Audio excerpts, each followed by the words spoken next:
Traveling solo with kids can look adventurous, brave, and even a little glamorous. The truth is, it's not as glamorous as most. Usually there are snacks tucked in every pocket. There are lines to get through, sudden fits to have, tired babies who suddenly can't walk, and one mama who is pulling him through just to get to the gate on time. But it's also one of the coolest, most amazing, beautiful things I have ever done as a mom. If you're new here, hi, my name is Phylicia, and I'm also known as the backpacker mom. And I travel with my two kids, one in elementary school and one a toddler. And we go on road trips through wine countries, major cities, national parks, and everything in between. And honestly, it's not just the destination, but it really is the journey of all the tiny moments that get us there that really make family travel special. So, without further ado, let's dive into the not Instagram, but real version of what it's like traveling as a mom solo with two kids. It starts with one trip. That is my biggest step out the front door Bilbo Baggins moment, is it started with one trip. It wasn't glamorous in the, oh, we're going to take this amazing trip to Italy and we're going to just eat pasta and I'm going to enjoy all the landscape while being a new mom and all of those, very Hollywood ideas of traveling as a parent. It started with one trip because obviously I didn't just wake up and think, oh, what would be really fun? Let's just take on the world. And I'm going to do it with my 6-week-old by myself. It was that first flight. It was that first longer road trip. It was that first, overnight away from the house. It all starts with the first. And sometimes those big firsts are big enough for that time because it gets you started. And when you can do it in small increments instead of taking on this massive trip, it actually relieves a lot of that pressure. And I say that from total hindsight 2020 because my first trip with my daughter was not that easy. I was completely overthinking it. I was stressed out of my mind. I definitely was the type A worst case scenario of a mom traveling solo for the first time. But here I am now because it didn't stop me. It just showed me what I was capable of. It showed me where my weak points are, where I need to be more patient, and how much more I really have to learn about travel. Even though I had already traveled around the world twice before I became a mom, doing it as a mom completely changed the game for me. If I have a tip in this area, is book the first one. With my daughter, it was a flight for a weekend trip to Nashville. Yeah, that's a little bit bigger than the first step, but the flight was what really scared me because she had already been on road trips for longer than 2 hours before, so I knew how she did with that. She'd already been on these short little jaunts and explorations, so I had been working up to the flight. And the flight for me, though, was like the big rip the Band-Aid off moment traveling by myself. It didn't start with grandeur. It started with one ticket, one seat, and one trip that kicked everything off. For my son, I knew that I really wanted to get into the habit early because, again, I had done this already with my daughter. So in this case, it was not a solo trip for his first one, but it was a family trip, and it was an overnight that we all did together when he was about 5 weeks old. So it was starting them early. That was a big key. And then taking those small trips. Again, for my daughter, it was a flight. For my son, it was a weekend trip to the Skagit Valley to go see tulips because mom really wanted to go see tulips and I dragged the whole family with me. Start small. It takes a lot more pressure off, I promise. Traveling solo with kids is not the same as traveling alone.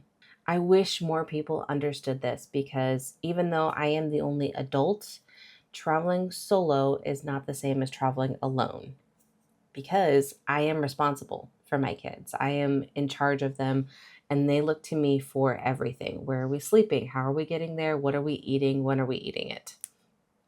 I'm responsible for them.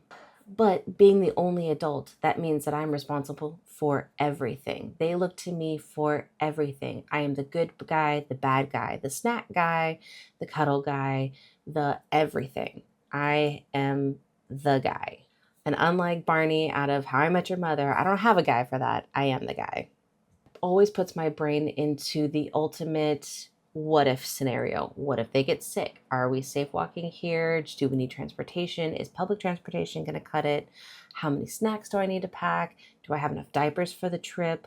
Going to foreign countries like I did with my daughter when she was little? Do I have enough formula to last me for the trip? All of those scenarios I have to pre-think through, pre-plan through, and come up with contingency plans just in case something falls through, because I'm the guy. And honestly, the mental load of that can be a lot. But again, take small bite-sized pieces off of it. You fix the first problem. You can't look at big picture when it comes to problem solving for the entire family for an entire trip. It's a lot, trust me. So take off the first piece. How far is it to the train station? Okay, map it. That's an easy answer. Where is the closest restaurant to there? Do we have enough snacks to get us from point A to point B? Small bite-sized pieces. And these are things that you would think about if you're at home too. You'd always think about the next step. Well, here you're just now doing it away from your comfort bubble of home. This helps you problem solve really quick, and it really starts getting your brain moving in that fast action, which overall really does actually help a lot. You start learning what's really an emergency, what's not an emergency. What can we take slower? What do we need to move a lot faster on? There are just these interesting plot twists that you get all throughout your trip, but in the end, you actually come out with a major tool bag full of these awesome tools that are going to last you not just through your family travel moments or your solo mom travel moments, but also through life in general. When you're able to look at a problem, take off small pieces, process those, and move on to the next thing by these fast problem solving scenarios, you're going to become a rock star in whatever you decide to apply that to. The hardest section for me is the mental load, because not only am I doing it by myself with the kids, but everything that comes along with that. What if the flight is delayed? Or in recent scenario, what if we miss the flight and we have to get on the next flight? What if we're stuck in an airport? What if my toddler starts melting down at the worst possible time? What if my daughter suddenly gets sick? What if everybody is hungry and tired, overstimulated and jet lagged all at the same time? All of these situations take an extra slice out of my mental pie. And that is honestly the hardest thing to manage, because again, I'm not trying to go on a trip to just get overwhelmed, because that sounds fun. Traveling is the most amazing gift that I can give to my kids and to myself. And so instead of constantly having that gift robbed from me, I want to be able to enjoy it. I want to be able to sit in these life lessons that we learn when we travel.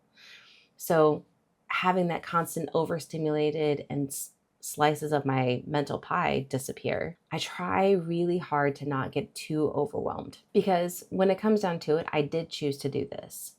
My husband is in the military, so he can't join us as much as we want him to. It's just a fact of life. And I could have chose to stay at home and wait for him to be able to travel with us every time. I could have waited for him to be able to be done with the military so we don't have to ask permission to travel. I could have done all of the things and just waited and not made it so hard on myself. But the fact of the matter is I did choose this, and I wouldn't change that for anything. Yes, it comes with hardships. Yes, it comes with tears. Sometimes the kids, sometimes mine. It's rare. It was a lot more in the beginning, but as we have gotten better about it, as we have become more experienced with it, both them and me, it ends up becoming more streamlined, more of a smooth process. As my son gets older, we're able to communicate with him more about what expectations are when we go on trips. My daughter is, well, she's a master now at this point, but she's still a kid, which means that she still has her struggles and her complications of dealing with these big mental gifts that we get given, usually right before a trip, where she's going through something that she has to process and doesn't always have the words for it.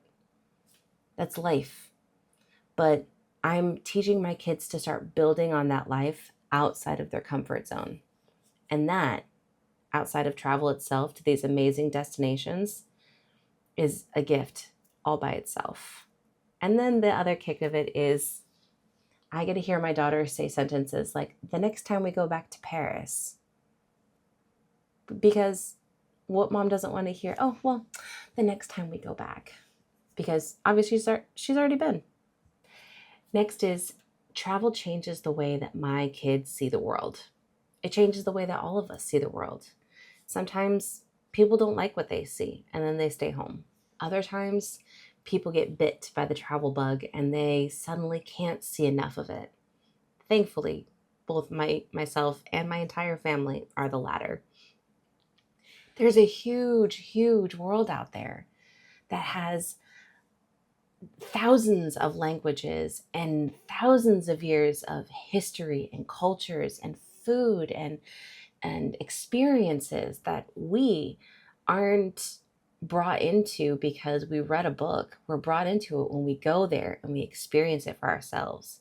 We see the people who are making the food. We see the churches or the mosques or the different places of worship, and we start understanding what their religion is and how that helps shape their culture. We can start listening to their history and start seeing how that history has now played into where they are now. So my kids and myself get to see the world and have it change the way that we think about the world. And with how the world is, why not have the ability to help raise children with open minds who are accepting and understanding and loving? It doesn't matter that people are different. That's what we should celebrate. Kids get to become citizens of the world by all of these different travel experiences. But then also for myself, traveling with kids helped me because it taught me to slow down. It taught me to sit and smell the roses, drink my glass of wine, sit on a piazza and just have my coffee and pastry and people watch. It taught me to slow down so I could actually embrace what I was experiencing in the moment and not think about it afterwards. So travel stopped becoming an afterthought of what I was feeling and experiencing, and it became present. And that was the most amazing change that ever happened in my world traveling experience. Before I had kids, I thought I had it all. I thought I had it figured out. I thought I just had this opportunity for all these amazing experiences, and I was just going to do as much as I can so I could soak up as much as I could. But what I was really missing out on was actually experiencing it in the moment. So my kids helped me create itineraries where we just did one big thing, and then the rest of the day we would wander. We would see what we would find. We would stay at a playground longer than I would usually do it in the past. We find ways to create balance between having fun with them so they can still be kids and play, but also being able to just soak up where we are. Leading right into the next section is we travel different because we have to. Now, though travel is actually part of my job, the way that I still travel, even while working with my kids, is completely different. Because like I said just a moment ago, it's planning the one big thing, not six. Six, too much. That was Phylicia before kids. And I have a long horror story from my husband who got to see that firsthand during our honeymoon in Rome. And it was just, oh, just one more. Oh, just one more. One more museum, one more ruin, one more gallery, one more. And he said, if it's one more and you don't feed me here soon, I am going to walk away and leave. Because I didn't take into account that, people need to eat when they travel. It's kind of one of the best parts. So having kids, obviously it taught me to slow down. It also taught me do one big thing, one big tour, one big museum, one big activity, and then let the rest of the day be wandering and see what you can find. And being able to create that balance of mom has the expectation, we're going to do one big thing. And then my kids know that once that big thing is done, the day is ours. We can find a museum that they want to go into and let's go in there. We can stop at a gelato shop and sit and eat gelato. We can go to a playground. We can go and dance through the streets if we wanted to. Once that expectation is mom gets to get her one big thing and then we're done, that helps my kids a lot know what the expectation of the day is looking like. Even though I do travel full time with my kids and it is my job, we still work ways into the work itinerary and the family itinerary where we just slow down. We find accommodations that we want to sit in and just decompress in a little bit longer instead of just sleeping in, because my go-to was, well, I need a location that is easily accessible for public transportation and or has parking, and it needs to be something that can be close within walking distance to all the things that we want to see. Now, and it has to have beds. Now I start planning locations to stay in that we want to be able to sit and gather and decompress at the end of the day. And it isn't just wake up, have breakfast, leave, don't come back again until we are done for the day and we all take showers and crash out. It really does help change the entire compass of what our trips look like. So here's the practical side of things. How do I actually make it work by myself? It depends on the type of trip. If I'm doing a road trip with the kids, the vibe will be completely different versus if I'm doing a local trip, like somewhere in the United States versus an international trip. It depends on the type of trip, how long the trip is, and what we're going to see. If we do an international trip, are we doing 3 countries or are we doing just one? If we're doing something around the United States, are we flying across the country? Or are we staying within like a 5-hour flight radius? If we're doing a road trip, how long is the road trip? We've got this amazing America 250 road trip coming up in a couple weeks. Guess what? I have planned it so that way our move going from Seattle to Yorktown is going to be much slower, because it's all about how you plan out your route, what you're doing along the way that really starts changing the practicality of logistics. When it comes to road trips, I always plan 1 big day of driving to 2 days to offset being in the car. So 2 days out of the car, 1 big day in the car, and continue that about. If I can do 2 to 3 days to get the kids completely out of the car, that makes my 1 day in the car a lot easier, because now it's not back to back to back cooped up. Doing smaller flights around the United States where we're not traveling nearly as far, I can plan to do something in the evening or in the morning the next day, depending on what time our flight is. And then international trips, I always plan the first 24 hours to just be more of a rest, recoup, and just see what's available, what's around us before we really start digging into the adventures. But when it comes to the actual travel days itself, I always try and keep things as simple as possible, because the more that you complicate it, the harder that is for you and the kids. I have said this many times that some days I will actually pay a little bit more money to have a direct flight. I will drive to a different airport so I can get a direct flight versus taking multiple flights, because the multiple flights is actually a lot harder on the kids than just sit and go. For mine, at least. Some kids do really, really well with the layovers because it breaks up the trip for them a lot easier, so they can get out, they can stretch, run out energy, and then get back into the metal tube. My kids do a lot better with direct flights, so we can hop from Seattle to Ireland or Seattle to Iceland very easily because we're not getting on and off multiple times. We picked a flight at night, so that way the kids would sleep and they woke up refreshed, ready to hit the road. When we're flying around the continental United States, I'm less adverse to having multiple layovers just because we're not traveling across as many time zones. That also plays a big factor into it. So if I can, direct flight all the way, 100%. And I will spend a little bit more on it so I can have a little bit of an easier time, because nobody wants to stress getting on a flight, off a flight, possibly have to go through customs, possibly get delayed through customs. Now you're stressing and now it becomes a big deal. Easier is better. Don't overcomplicate it for yourself. Sometimes it is worth the extra money for your peace of mind. Next, talking about safety. I am a woman traveling alone. I get asked questions about my safety a lot. And to be honest, so long as you are staying aware of where you are, you're not making stupid choices, and you're watching everything around you, places are usually about as scary as you make them. Yes, I know the media and the news has a lot to say, but I have traveled by myself to Morocco. I have been into Eastern European countries with just me and my daughter, where, child prostitution and abductions are still a thing. I have been through Paris, even after the movie Taken was created.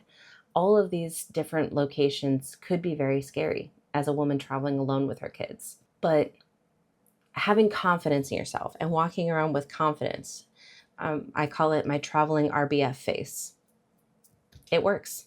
I have yet to ever encounter an issue when traveling, and gonna knock on wood that stays true. But travel RBF face, perfect. I always think about the different safety factors. Are we taking public transportation? Are we driving? Are we in a foreign country where pickpockets are relevant?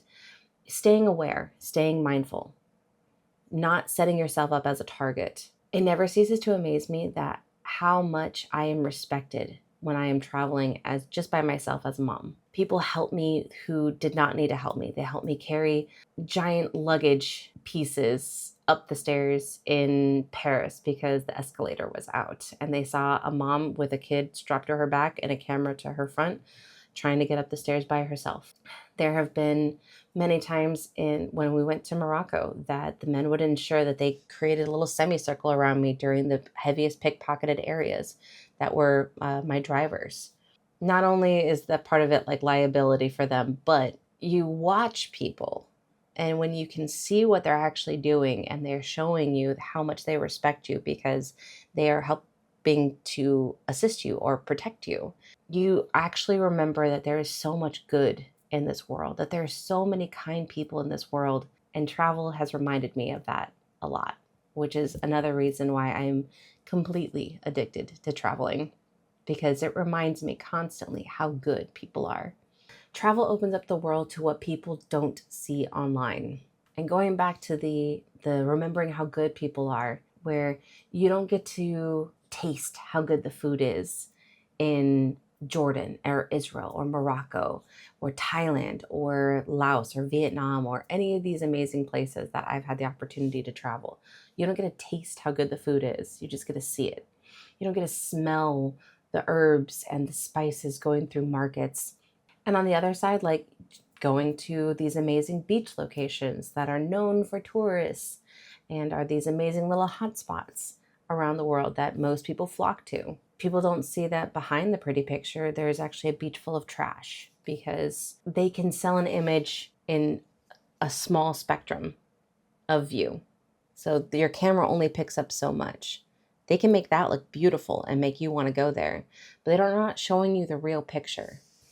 And travel shows you the real picture, good and bad, dirty and clean, smelly and good and bad, beautiful European streets and ones that look rough, cities that smell versus ones that you could just feel the ambiance. You can feel how peaceful it is. You can sense the community and the culture. These are things that you cannot see online. Those are only things that can be experienced, because your experience comes from everything: your eyes, your ears, your nose, your mouth, what you feel. All of those things go into what you're really experiencing when you're traveling, and travel opens the world up in ways that you would never imagine before. And doing it with your kids actually helps you see other things. The amount of times that my son has pointed something out to me, even with his limited vocabulary, that I didn't see before. My daughter picking something out of a bookshelf that suddenly caught her interest that I never would have seen. They pick out all of these other small details in our trips that are the ones that resonate with me, because they're the ones who are seeing the details. They are the ones who are also experiencing things on all different levels, just like I am. But they're different. They are their own people. So what stands out to them is different from what stands out to me. But I get to experience all that with them. And that is not something that you can see online. So really, what have I learned traveling to nearly 40 countries with my kids? I know that kids are way more adaptable than we think, and they're far more resilient than we give them credit for. I know that parents are more capable than they let themselves think, because we're comfortable in our bubble. We're comfortable in our area, and starting to think about travel and then pushing that level of comfort even further by extending that to our kids, we doubt ourselves a lot. You are far more capable than you think. Is it going to be challenging? Absolutely. And every stage has its own challenges. The things that challenged me when my daughter was little and when my son was an infant are not the same challenges I have now. But those challenges make me better. They make me stronger, and they make me more able to adapt, problem solve quickly. And in the end, it happens a lot faster because now we have experience. My absolute biggest, I'm going to stand on a soapbox sentence is, there is no perfect age to travel with your kids. None. There is no perfect age. I was talking about this with my physical therapist one day. He goes, oh, when the kids are older, we want to take them to X, Y, and Z. And so, well, why wait till they're older? Well, and they'll be able to, it'll be really easy, a lot easier on them. It's like, no, it won't. It's still going to be a challenge because they've never gone through it before. It's easier for my kids now because now they have experience. But all of those first trips made me seriously doubt my capability of being able to travel alone with kids every time, twice. That's a lot now. Those first few trips for both of my kids reminded me that I am human and they are also human. And even though sometimes you don't think they are, there is no perfect age to travel with kids. It's all about training them early because as they get older, they are more experienced. And as they get more experienced, the traveling gets easier. So there is no perfect age to get started. There is no magical, when they turn 10 or when they're 5, or I know many, many people have said to me more times than I would like to admit that, why do you travel with your kids at such a young age? They're not going to remember it. Kids are far more capable than we think they are, right? They remember a lot more than we give them credit for. So that one gets knocked off. Oh, it'll be easier. If your kid has never sat through a 9-hour flight before, the first time is not going to be easy. Whether they're 2, 5, 10, even 12, 15, 18, kids get bored. They fidget. They have to move around. And if they've never had the experience of having to sit in a metal tube for 8 hours, 12 hours, it's going to be hard. And every stage requires something different. Traveling with my son when he was an infant was actually very easy because all he does is eat and sleep. Needs a little bit of time to stretch his legs and he goes back to sleeping again. It was very easy. Traveling with a toddler, now that before he was very vocal, but when he was very, very active, I had to start buying a seat for him before he turned 2 because of how active he was, and I could not keep him from kicking the seats in front of us when he was a lap child because he was too big and he was too active. Every stage has different challenges because from my school-age daughter to my son, it will not be the same because they are going through things differently and they are different people. But would I do it again? Even knowing what I know now, back then, 100%. I would do it time and time again, and I continue to do it time and time again because watching my kids discover the world while I'm discovering more about myself, them, and the world at the same time is why I have traveled to nearly 40 countries by myself with my kids. It's beautiful and it's exhausting and it's empowering and overstimulating and it's chaotic and humbling and absolutely 10 out of 10. It's 100% worth it. All of it. It's all worth it. Because it's not about being fearless going into a trip. It's about being willing to try, willing to fail, willing to adapt, willing to change your mind, just willing to give it a go. I hope this video has helped break down just a little bit of what goes on behind the scenes for a mom who has traveled around the world with her kids. I hope that it helped to inspire and ignite a travel wanderlust in you. And if you like videos like this one, please subscribe and support the channel. It's super helpful for me, and I hope to share a lot of those amazing tips with you. And we will see you next time.